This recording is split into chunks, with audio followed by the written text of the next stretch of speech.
Good evening. Welcome to the John Gaunt podcast.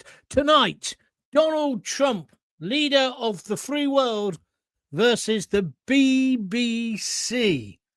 Whose or which side are you on? I've got to be honest, I'm conflicted, and I'll explain in this podcast why. But he's suing the BBC for how much is it? $5 billion or £5 billion or $10 squillion. I don't know. It's a ridiculous amount of money. But the BBC did wrong. So whose side are you on? That is today's discussion. Trump versus what I call the woke BBC. As you know, I worked for the BBC for years and years and years, and I was immensely proud to do so. I really was.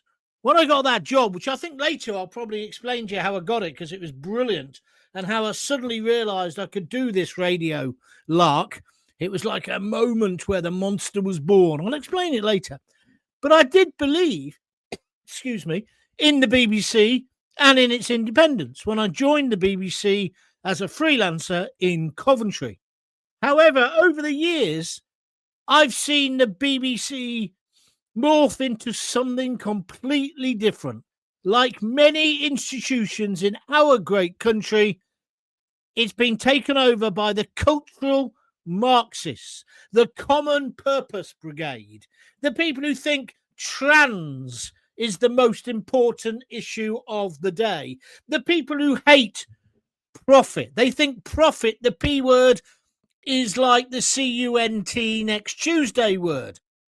The people who think Trump is filth, that he has no right to be the president, taken over by the people who also think Israel should be driven into the sea. I think there's a lot of the problems that the BBC have got are problems that our wider society have got, like the police, like our councils, like higher education, all taken over by the woke brigade. You might call them that. I say they're cultural Marxists because I say they've got an agenda which is different to the majority. It isn't even simple left versus right, because you get people complaining that the BBC is biased one way, then biased the other. Let's just say something clearly, though, before we move on. What they did in that programme with Trump, where they stitched up those two bits of audio and film, was completely and utterly wrong. And whether you come from the left or you come from the right, the BBC, in fact, more than the BBC, no journalist outfit should ever do that. It's the first thing you're taught. You can't make someone say something they didn't say. Excuse me. I can't get rid of this summer cold, a winter cold even. But that's what the BBC did with the most important man in the world, Donald Trump. They deserve to be punished for that.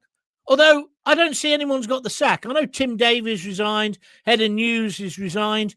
But where's the actual people who made that panorama programme? And don't forget, it's not just one instance. There's at least two. I would suggest that if Trump is now suing them, he clearly thinks there's a load more examples. And I would imagine a lot of people who think they've been stitched up by the so-called impartial BBC will also be getting in touch with Donald Trump.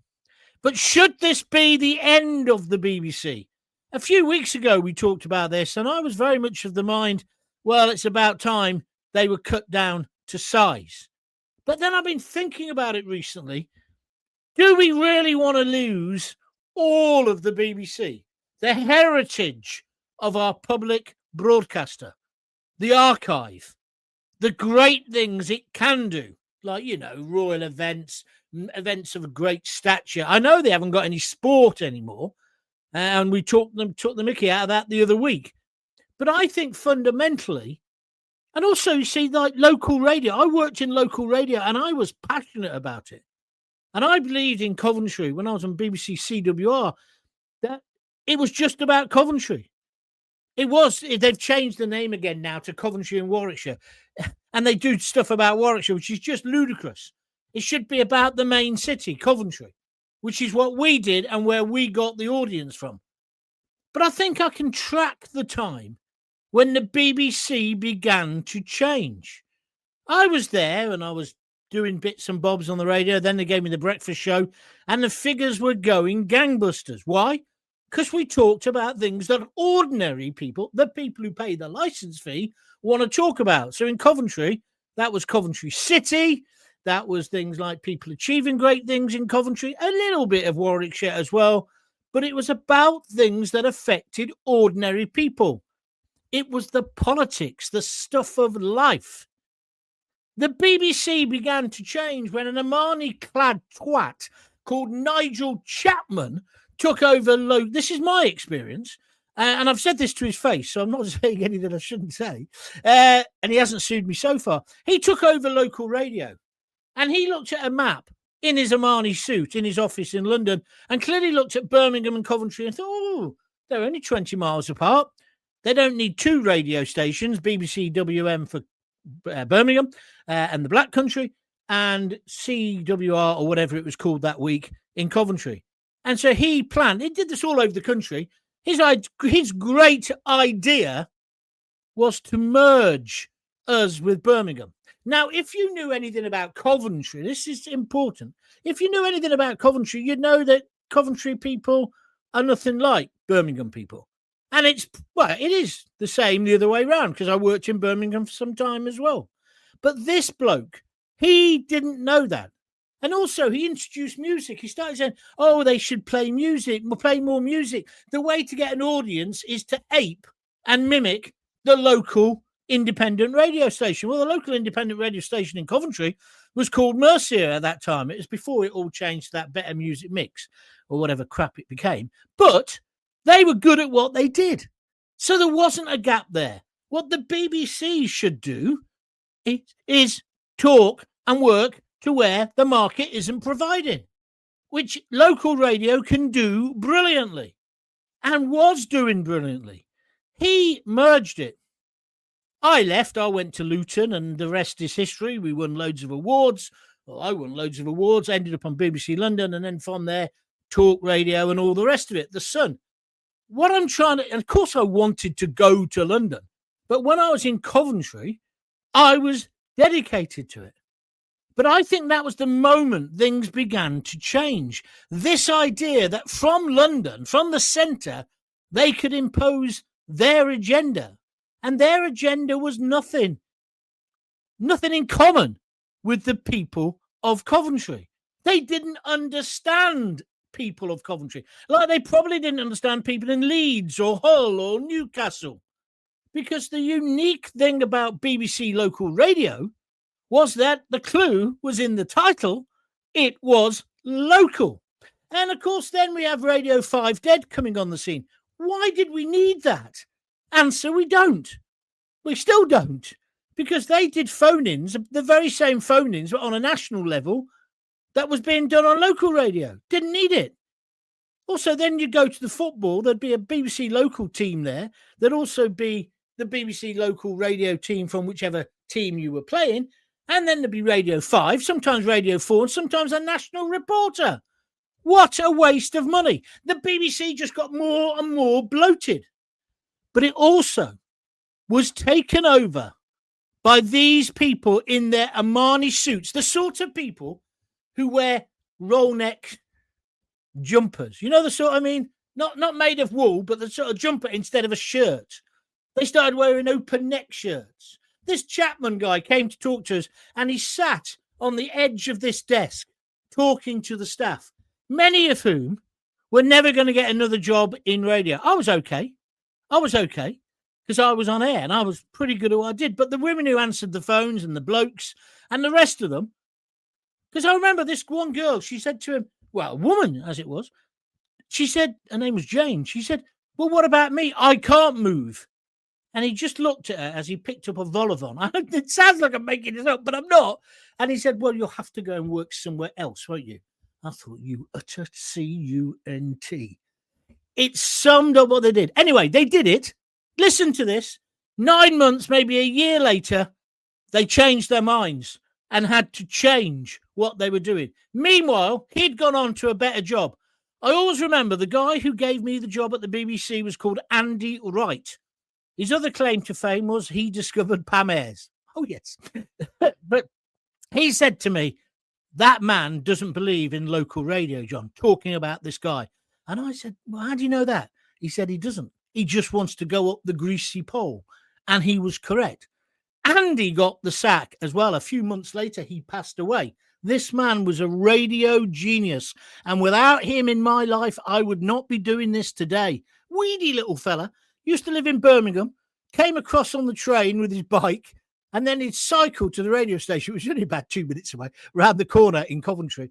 And Morris D, who was my mate at the time, he betrayed me later in life. But anyway, he used to say, don't let the bicycle clips fool you. He's as hard as nails. And he was. When it came to radio, he just understood. And he loved radio. He'd been at Radio Oxford, and then he came to Coventry. And BBC Coventry at that time was dying on its arse. He gave me a job. I'll explain how I got that job later. But together with some other people like our sports guys, we got an audience because we were from Coventry. Well, he wasn't, but we were, and he trusted us. We were from Coventry. I tell you who was working there at the time, Victoria Derbyshire, who's now on Newsnight. She had a face like a smacked arse when they gave me the breakfast show instead of her because she was a trained journalist. People don't want trained journalists. People want people with passion, people who understand their city, people who are willing to have a go. She got better, but I mean, she's probably got to where she should have got to, if you follow where I'm coming from. We had great guys. We had a guy called Phil Mercer. He was on the other day in Australia. He's a senior BBC correspondent over there. He was brilliant. He had to leave the country, but that's another story, and I'll tell you about that another time. So what happened was, I think, the cultural Marxists, this Polytechnic brigade, took over the BBC, not just in local radio, but all the way through. So the agenda, the news agenda in particular, was all being set in London. So whatever the Today programme did, all the local radio stations basically copied. How do I know this? Because I was doing it. And then they'd send you packages to play. I refused. Because they said to me, well, don't you want to play music? I said, no, why not? Well, what if you don't get any calls? So if I don't get any calls, you can sack me. Little Andy Wright said, that's brilliant, John. Well done. On you go. He said to me, just say the first thing that comes into your head. In other words, be authentic. And I'm not bragging. It was him who showed me how to do it. And it worked. I did the same thing in Luton. They had no audience. We got a massive audience. I'm not bragging. I'm trying to explain to you it's about caring. I told you the story the other day about the hospice in Luton when those morons broke all those expensive windows. It's about being authentic and caring for where you're from. But this new breed, the Armani breed, in their Armani suits and their suede loafers, they didn't give a shit about local people or local radio. Anyway, so they changed their minds. Then Greg Dyke came along. I was now in Luton, by the way. But Greg Dyke came along as the Director General, and he wanted even more localness. He got it. But there was some, I can't remember what the scandal was. There was some scandal, and he got the bullet. That was the last moment the BBC could have been saved. Because the BBC is a great institution. Because if we just move away from news for a moment, think about the great comedy programmes, the great dramas. Most of those have been on the BBC. I'm not saying that ITV haven't upped the game because they have. And now we've got Netflix and the rest of it. But there's a great heritage, a cultural heritage, which is uniquely British. So here we are now, Donald Trump. What they did was totally and utterly wrong. And let me tell you, if they're doing it on BBC News, Panorama, they're doing it all the way through the BBC, misrepresenting people. The best one was when they used to go out and they used to do vox pops. You've probably seen it on local telly and on local radio, where they talk to a few people about whatever the subject is. But some people in the BBC, the Armani mob, said you have to have balance. So say you're talking about hanging. So you go down Coventry Precinct. Do you think we should bring back hanging? 9 out of 10 people would have said yes in these days, right? In those days. But you take that back, they say, oh, no, we can't play that Go and find a couple of people who say, no, we shouldn't bring it back. We need balance. That's not balance. That's social engineering. And that's what they did with Trump. That woman who's John Smith's daughter, Sarah Smith, she hates Donald Trump. She's the Washington correspondent. So you can see the atmosphere. And they don't even know they've done wrong. Even now, even though they've been forced to apologize, the Director General's gone. Who else? The head of news has gone. They still don't think they've done wrong because they still think Trump is a bastard. So because Trump is a bastard, that equals you can say what you want about him. Same with Israel. Israel are the terrible people. They've been bombing poor little innocent children in Gaza. I think in a minute. Should we just have a little chat about Hamas? What about the Palestinians? No, we won't do any of that. We'll have biased reporting, which they've been found out for as well. So Trump says, I ain't having this. So on one level, and I'm asking you today, do you support Trump or the BBC? Which is a simple question. But when you think it through, there's a more complex one behind it. Because Donald Trump, let's face it, he's got a habit of attacking media outlets. Why? Because he wants to control the narrative. Now, most of the narrative that he believes in, I agree with him on. I agreed with him about Israel. I agree with him about Ukraine. I agree with him about lots of issues. However, I don't agree with him about everything. And I don't necessarily, I don't think it is a good thing for democracy that Trump can now intimidate broadcasters. What if it isn't Trump? What if it's the next president and he starts doing things that we all are against? Would we be happy with that? No. And that's the danger with this lawsuit. The BBC should have apologized right from the beginning and put their hands up and said, look, if you want to come and audit us, let's do it. Let's find out. I really hope that in the end of all this, Donald Trump will be the bigger man and say, I've won. I won't even bother going to court. I've won. Now you're going to have to behave yourselves. And then I hope that the BBC say, yeah, you're right. We need different sorts of governance. Let's have that. Let's be more balanced. Because when I was on the BBC at the beginning, there was no right versus left sort of dilemma. You just told the truth. If you thought the council were doing something wrong, you just said it. You didn't weigh up all the different probabilities of whether that would cause trouble for the BBC or whatever. There's been a fundamental change.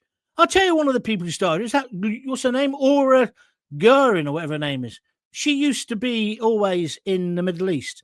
She's the one who cried when they took Yasser Arafat away after he died. I was dancing on the bastard's grave.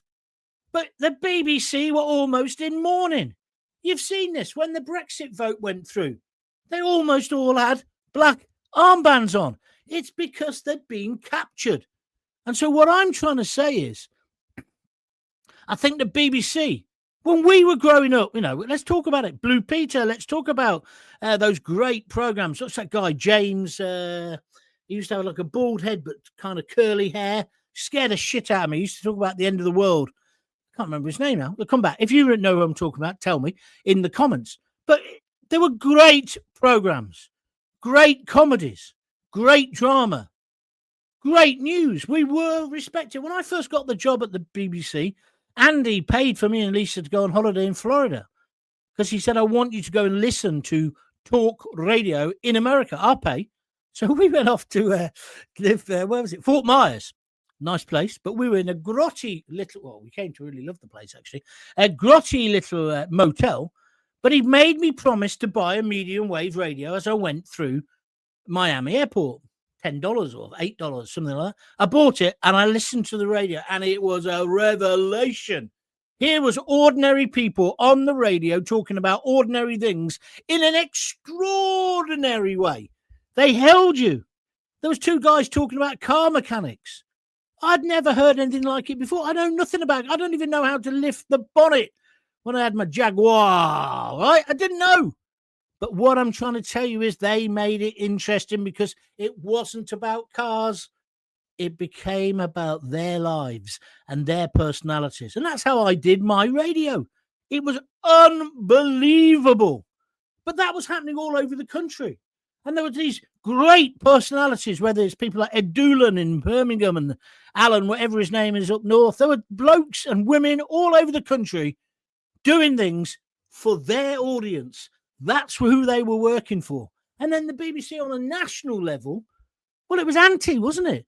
There was all the programmes, the things that pulled us together, the Morecambe and Wises. You only have to say the stripper song, everybody sees the sketch. I know it's different because TV wasn't fragmented like it is now with the internet. But wasn't there something great about that? Wasn't there something great? But the cultural Marxists have come in, like they've gone into every other major institution, and they've set their agenda. Trans rights. Well, it started off with gay rights, which I fully agree with, but now we've got trans rights. What else was it? Pro-Palestine, right? It's just wrong. And the BBC is infested with these people. And as I say, it's not about left or right. It's ideologically based and biased because it's based on their prejudices. I got so far in the BBC, but getting to the next level, if I'd wanted to, was impossible. I did some standing gigs for Edwina Curry on Radio 5. I think I told you about this. The guy came to me. He said, "Where have you been?" I said, "What do you mean, where have I been? The show don't start till 10, does it?" It's about 7 o'clock at the time. He said, "Oh, yeah, but we all meet up in the afternoon and discuss the show." I said, "What is there to discuss? We're just going to go on air. I'm going to say something. I'm going to get a guest on. He's going to say something. She's going to say something. And then we're going to open the phones. Why do you need to plan that?" He said, "Oh, yes, we do." And he brought out this plan. It was a bit like, you know, when you see those World War II films where they're pushing the boats around and the submarine. He had it all planned out. So, yeah, you say this, you say that, she says this, da-da-da-da-da-da-da, and it ends up with this conclusion: Israel are baby killers. Well, I'm exaggerating that bit, but effectively, this was when the BBC got captured. So if you were a right of centre voice, which I am, and I'm proud of it, I'm not far right, but I'm right of centre. I believe in small government. I believe in more money in your pocket. And I believe about you looking after yourself, right? But I also believe we need a welfare state and all those other things. There was no way I was ever going to get a job. Even when I won all the awards, I wasn't going to get a job on Radio 5 dead. No chance whatsoever. And then, of course, because I did so well, won the awards, they had to take me to London. So I went to London, and even there, the bloke who ran the station, there was an Irish fella right at the top called Pat Lockery. He was a mentor for me. He thought I was great. He put me on BBC London. The bloke who ran it didn't want me there. He was another Armani suit-wearing lefty twat. Too liberal for his own good. Total hypocrite as well, by the way, but that's a different issue. He didn't want me to have the job. He didn't want me to do the breakfast show or mid-morning. But after a few weeks, they had to give in and give it. Well, they gave me mid-morning, which was fine. Fine. And then me and Danny Baker, in his own sweet way, we got the audience for them. Then they sent me back to Coventry. Well, that was after I told them I'd got a job on the Daily Star, and they said I couldn't do it. I couldn't write for the Star, so I thought, fuck you. And then the Sun approached me and said, "Would you like to come and write a national column?" I said, "Yeah." And so then they said, "Do you want this now?" Because now they decided they wanted to open BBC Coventry again. So they'd done everything. They'd paid £3 million. If you come to Coventry, there's a place called Priory Place where they built these studios next to Sainsbury's. Cost £3 million. But what, you know what they forgot to do? Get any talent to go on air, the main talent. So in a panic, they went for Liz Kershaw, good girl. She was in Radio Northampton, and me. Liz was going to do the breakfast show. Then they said, "Oh, Liz, do you mind? Gaunt's become available. Let him do mid-morning, breakfast, and you can do mid-morning." And she was fine because she knew I was Coventry and I had a better chance of getting the audience than her. Ego aside, that's what happened. But I've been offered the job on the Sun. So I get offered the job on the Sun. I go along to the idiots who run BBC Coventry and say, "Great news, you've got a new radio station. I've just got a national column. That'd be great publicity. That'd be lovely, won't it?" No, why not? Well, you cannot work for the Sun. Why not? Because, what do they call it? Impartiality. I said, "What are you on about?" Vanessa Feltz wrote for the Daily Star when I was on BBC London. Yeah, but we're making you a star. Vanessa was a star already, and she was doing that. This is the hypocrisy of these people. So I said, are you seriously telling me you don't want somebody who's now writing a national column for The Sun, for the packed newspapers, going to be on telly all the time to do your breakfast show? Yeah. And this idiot, right, who was the head of local radio at the time, he turns out to be quite a nice guy later, but he's just misguided. He said to me, you'll have to choose between Mr. Murdoch's money and the BBC.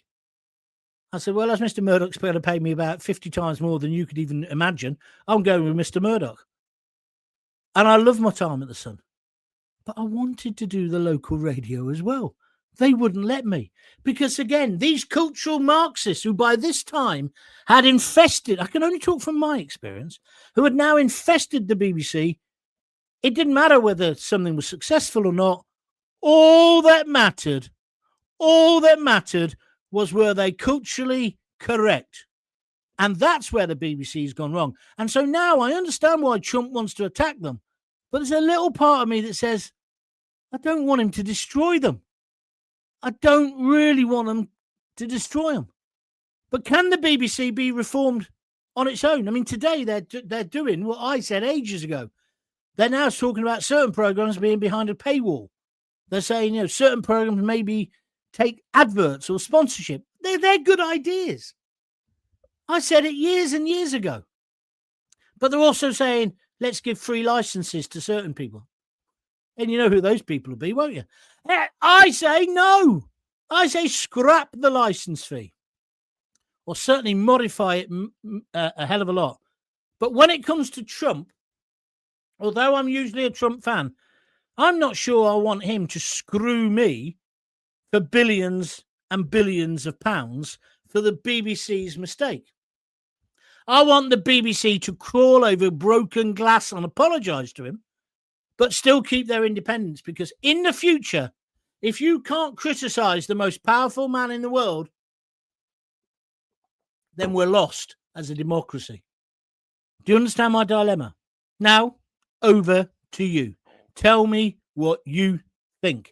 This is the John Gaunt Show. Blimey, that was a big rant. 27 minutes. Sorry, hope I didn't bore you. I haven't even told you how I got the job on the BBC. That's later. Right, let's go. I've been asking you, are you with Trump or are you with the BBC? Bit of a naughty question because I've thrown in this googly now, haven't I? Because I'm saying it's a bit more complicated. But let's see what's happening. If you want to support me, click the $sign, please, and donate whatever you can, or go to www.buymeacoffee.com/John Gaunt. I won't be here tomorrow night at 6:30. I forgot about this. I'm going out to my Christmas party. It's going to be a cracker. I'm out with Big Ron Atkinson, a very good friend of mine. Talk about that later. Right, let's go. Paul Rowbottom on Facebook, he says Trump.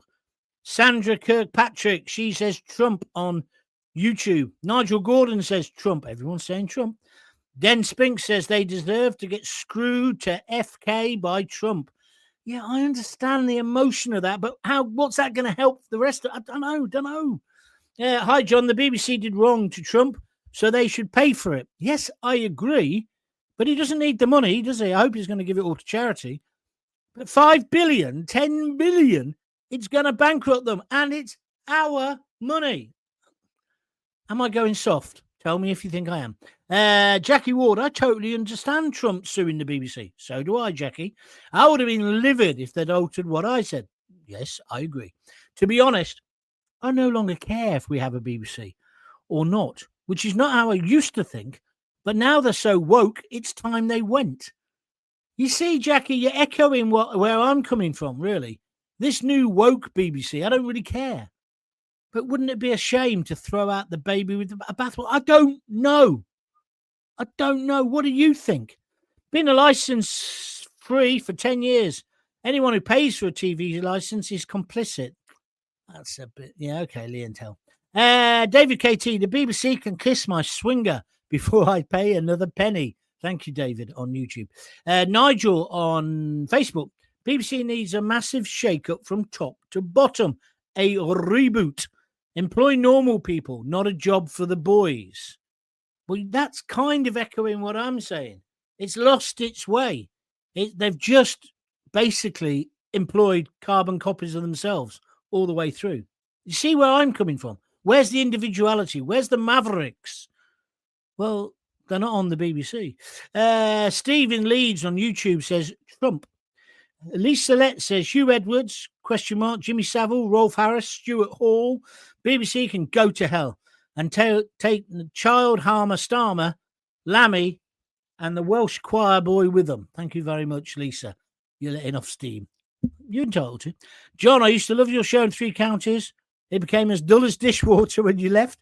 Correct. That's because they employed that idiot from commercial radio. He didn't have a clue. I left him the biggest audience he would ever get in his life, right? Massive audience, yeah? So the audience figures were so high, if you stood on top of them, you got a nosebleed or suffered with vertigo. He wrecked it within about 12 months, didn't he? He just wasn't up to the job. But also, he probably listened to the management too much. Rather than me, I just went on either half drunk or hungover and said what I felt. That's all I did. That was the secret. Terry Wheatley. Thank you, Terry, for your contribution the other day, by the way. Unfortunately, the BBC has always supported the Labour government. I'm not sure that's true, Terry, as it shows bias. Anti-reform and anti-Tory. We now have a man running the Green Party who believes in open borders and yet wants green areas saved. Yeah, well, he's just an idiot, isn't he? You're talking about Zach Bollockface, whatever his name is. Yeah, he's in... Don't even worry about him, Terry. But Terry, it isn't so much that they're Labour versus Tory. It's more complicated. Honestly.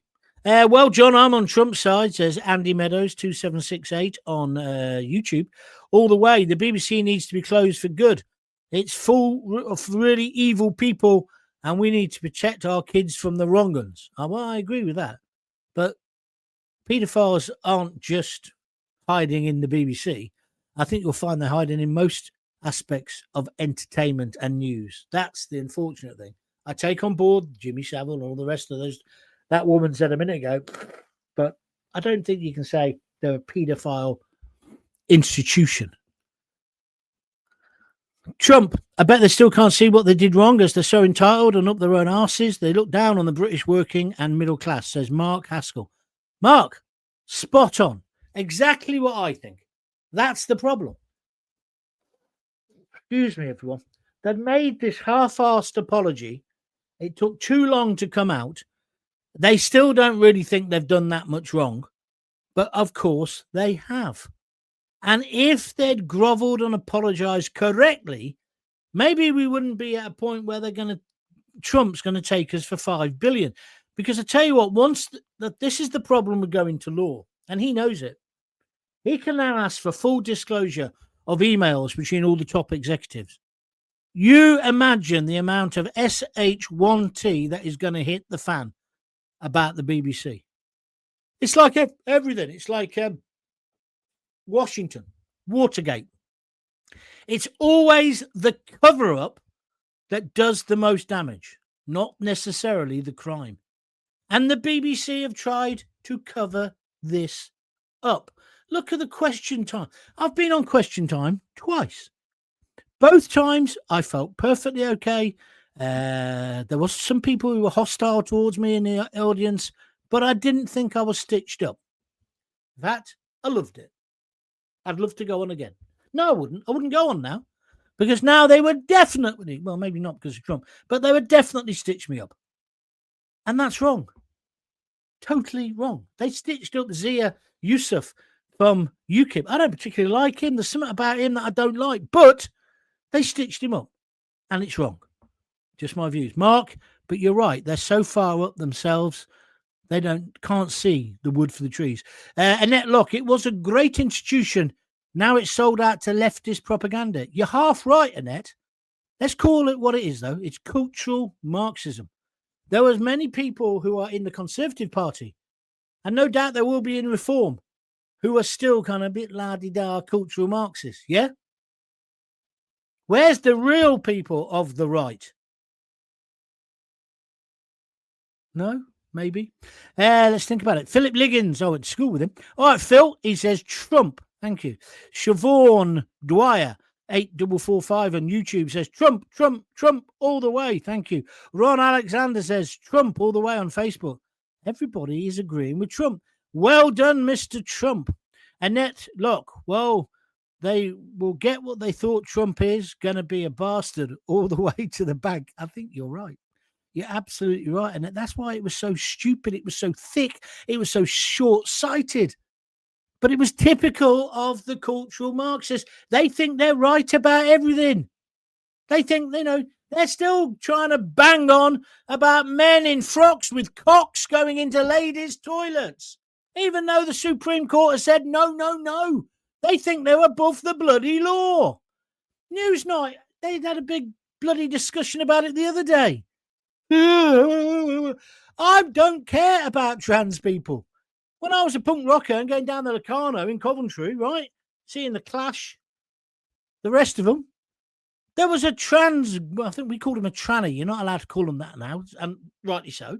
But he was a transvestite. He had hands like a navvy, dressed in a frock. No one cared. No one cared. Good luck to him. On you go. Do whatever you want to. I'm the same. But I do think there should be women's spaces. And I think this idea that you can self-identify, today I'm a fridge, I think is bullshit. Absolute bullshit. And if you're trapped in the wrong body, I feel for you. Get some help. But we're not going to change everything just for a very, very small minority of trans people. It's just nonsense. It's like when we change, halal. That's another prime example. All school meals should be halal. Why? I don't understand. Bring a bloody curry and we'll microwave it for you if you don't want to eat the food that's on offer. I just think all of this is nonsense. Pandering, dancing on a pinhead to minorities. But it's part of the cultural Marxist framework because what they want to do is destroy tradition, cultures, even family, dare I say it. That's what they're after. Anybody going to donate tonight? 158 likes so far. That's brilliant. If you want to donate, just click the little $ and donate whatever you fancy. Please help me out. Don't forget, these are independent. And I'll need my legal fees paid soon. Also, as well, you can do it on www.buymeacoffee.com. Coming up, how Gaunt got into radio. If I got time, I'll do that tonight. And don't forget, I'm not here tomorrow night because I'm out I'm self-employed. It's the only Christmas party I'm going to. Big Ron Atkinson telling his fun. He tells these tales about when he was a manager, and he remembers every aspect of every game. I've been in this company a lot, and in fact, in Tenerife for quite a few days with him, and it's just great company. Proper football man, if you understand. And what a disgusting way he was treated by the cultural Marxist. Agree? What he said was wrong, but doesn't anybody accept an apology anymore? Doesn't seem to be, apart from the BBC. Where are we going next? Good evening, John. The only benefit from the CWR-WM merge was that we had Ed Doolan reaching out to the Coventry and Warwickshire area more. That's debatable. There is a promo video on YouTube for CWR from when it started, with you on there, John. Is that true? The BBC has changed beyond recognition now, especially the TV side, since it was dumbed down 20 years ago. Well, that's what I'm talking about, Richard. So in a way, you're agreeing with me. It's when they took over with their roll neck. What do they call them? Roll neck sweaters. Me being fat, I've never liked those sort of jumpers because they cling a bit, don't they, to your tits? Anyway, Trump wins, says Richard Pope. Kevin Lee, you're not the Kevin Lee I work with at BBC, are you? He says Trump. Probably not then. Paul Rowbottom, the BBC will quietly settle out of court and probably lie to us about that. Yeah, it won't end up in court. I think you're probably right. Well said, Paul. Trump of the day, says Paul from Newcastle, 95222. Trump, 100%, defund the BBC. See, I think that's a bit of a knee-jerk. I think that's where I was last week, so I'm not slagging you. I just worry that if we completely defund them, what will we be left with? I don't know if you watch Riot Women, or whatever it's called. What a brilliant piece of telly that is. I used to work with the woman who wrote that on Emmerdale. I wrote Emmerdale. And she came and worked on the script writing team. She didn't last long. She was too bloody good, obviously. Sally Wainwright. She's also the woman who wrote that Dr. Foster, and she wrote that the brilliant thing with Raquel. What's her name? Raquel out of Coronation Street playing the copper. And that James Norton guy being the villain, the psycho. She was great. She was a great writer. Well, she is a great writer.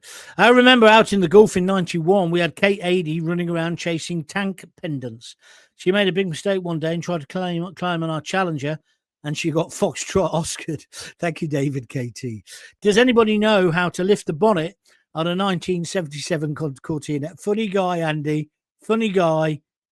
All I was trying to make out was I ain't got a clue when it comes to cars. I was trying to say how good these guys were on the radio. If only we had a talk radio like that in this country, it'd be pretty good. But we ain't got anything like that. We haven't got anything. What was I listening to the other? Oh, today I went to see my daughter. I took Lisa to work, and then I went to see my daughter. She lives in Leamington, and I listened to that. I had the misfortune. I thought, I'll just listen to Nicky Campbell, but he'd finished. I don't mind Nicky Campbell, and he's a nice bloke, and he was in care, so all those things. But anyway. It was Naga off BBC. She does some sort of phone-in show.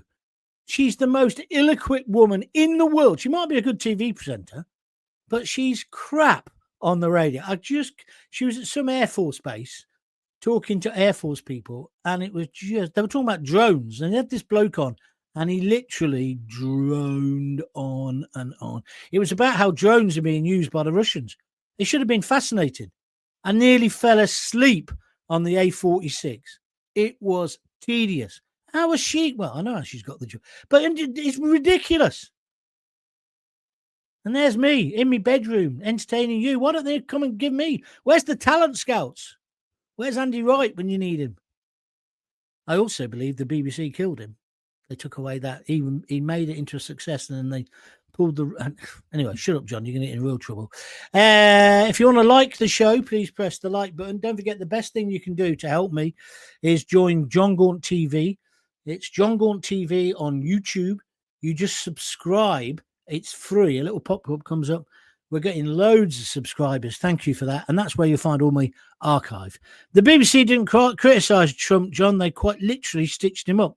I didn't say they only criticised him. I said they stitched him up. But yeah, you're right, Cumberry Mackham. Can't argue with it. Trump all the way. F the BBC. Corrupt, lying Labour Party. Thank you very much indeed. I've just seen there someone has just donated, and I've lost you. There's Mark Cavill, 1892, has just donated a £5. Thank you very, very much indeed on YouTube. And he's done it just simply by pressing that $sign. Thank you, my friend. If you'd like to donate, please do so. Don't forget, I'm not here tomorrow.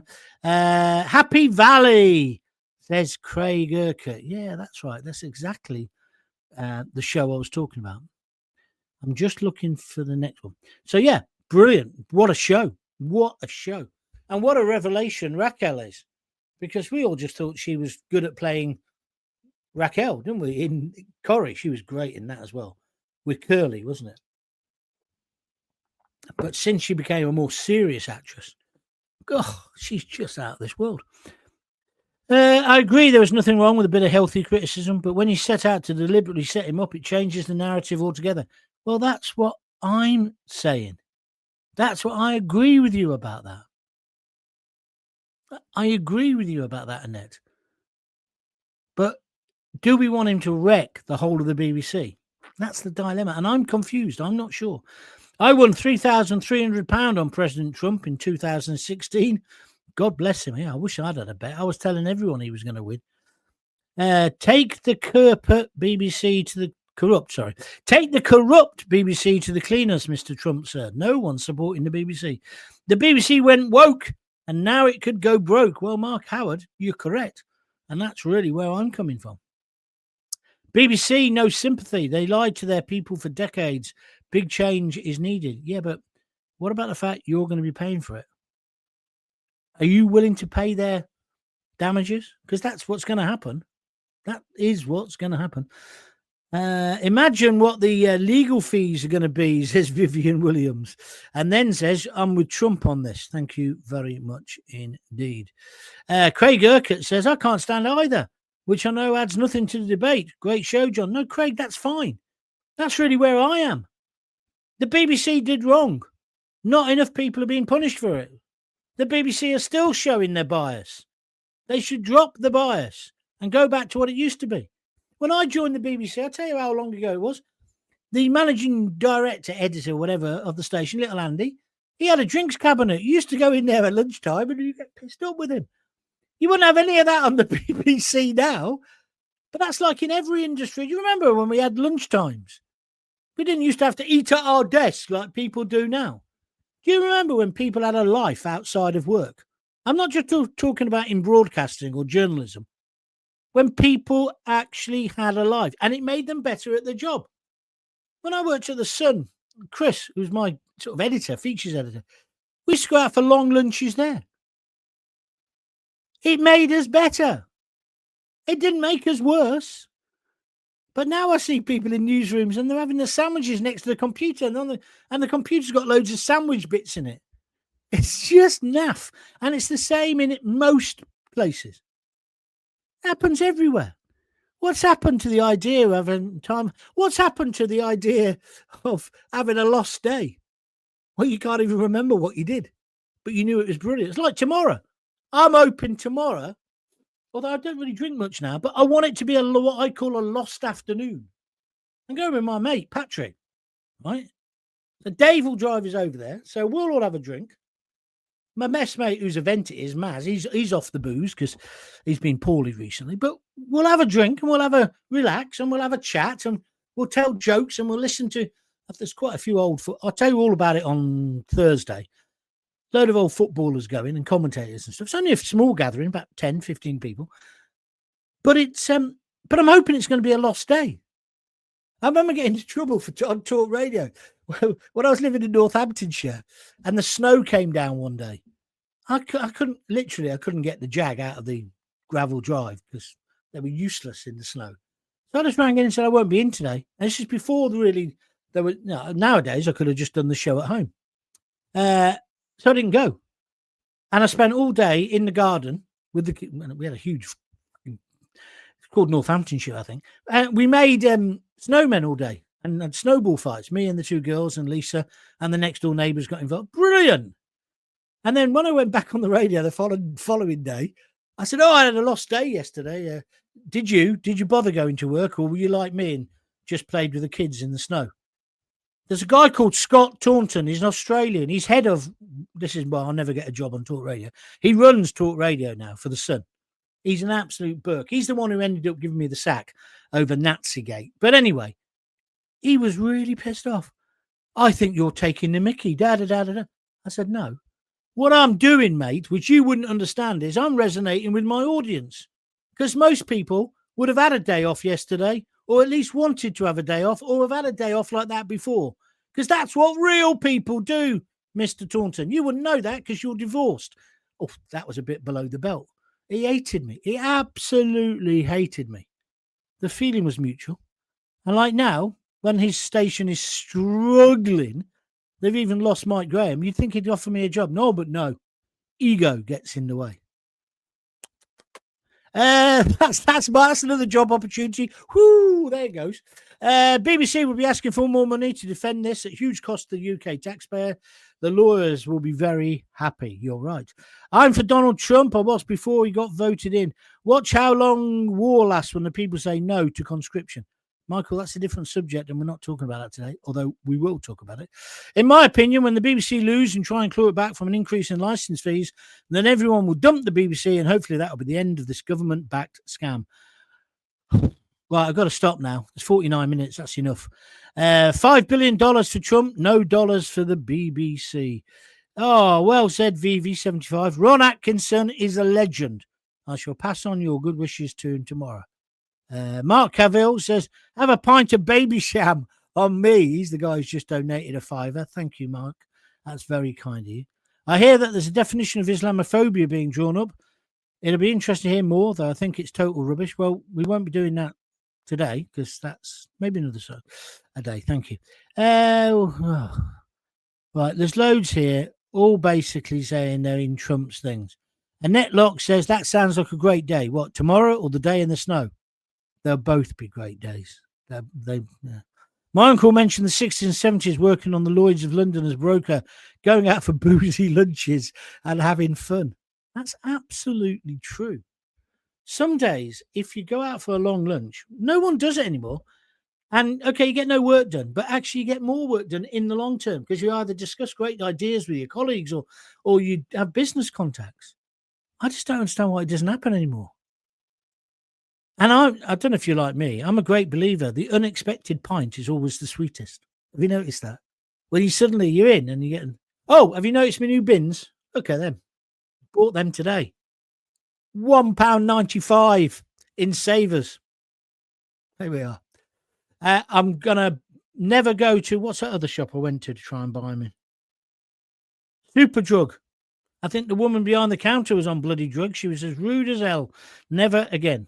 VV75. These days, you can't even take a gift for more than 20 quid without reporting it to compliance. Yeah, that happened with the BBC. You know, with the BBC, when they got into trouble for doing pre-recorded shows and not telling people about it, after that, all the rules for the competition changed. Just nonsense. I'm just trying to see if there's a killing one to write out. If you go out for a long lunch sometimes, you just don't go back, says Annette. Well said. Yeah, I've done that before now. I fully support Trump, even with my name, and his name is, have a look at the screen, Mark Starmer. Oh, dear. The young lad I employed on, what did I call that radio station? Talk to Me Radio, when I was doing that. His name was Anthony Blair. I said, don't change your name. Anyway, he didn't. Tony Blair, yeah. He's working in New York now. He's done well for himself. So's the other young lad. Do they help Gaunty now that he's on hard times? No. None of them do. I'm not bitter. Listen, I've run out of time. I did want to tell you about how I got the job and nearly got a divorce on the same day with the BBC. Maybe you do that on Thursday. But I'll certainly tell you about Big Ron if I can remember what goes on tomorrow. All right, that's me finished. Thanks for your donations. If anybody wants to make another one, just press the $sign. Excuse me, I've got burps.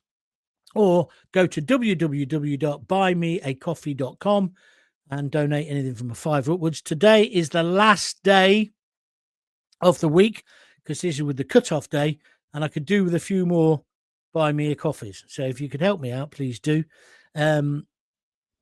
What's this? Graham Riches. His name was Slush Puppy. Yeah, it was. I used to always give them all names, like Amy the Orphan in Three Counties Radio. Jackie Ward's given me 3 red hearts. Thank you, Jackie. That's always good. Richard says, great show, John. Enjoy tomorrow. I'll catch up on the extra show you had the other lunchtime. Yeah, good idea. Because don't forget, I did an extra show this week. So that's already in the pot. And Josh Goldbullion says, enjoy EastEnders, John. Well, I'm not watching it tonight. I'll watch it when I come back. I've got to go and get Lisa now from Stratford. So I've got to do that. I've got to do that first. And then once I've done that, I shall get back. Right. See you on Thursday.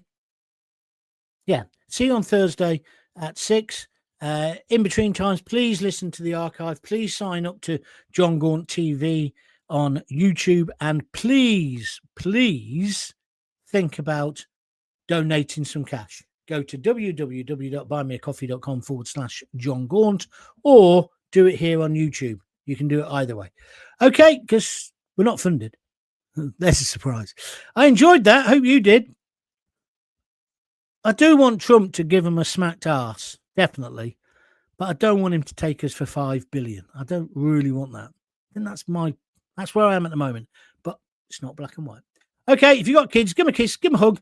Don't forget to tell them you love them. See you Thursday. Bye.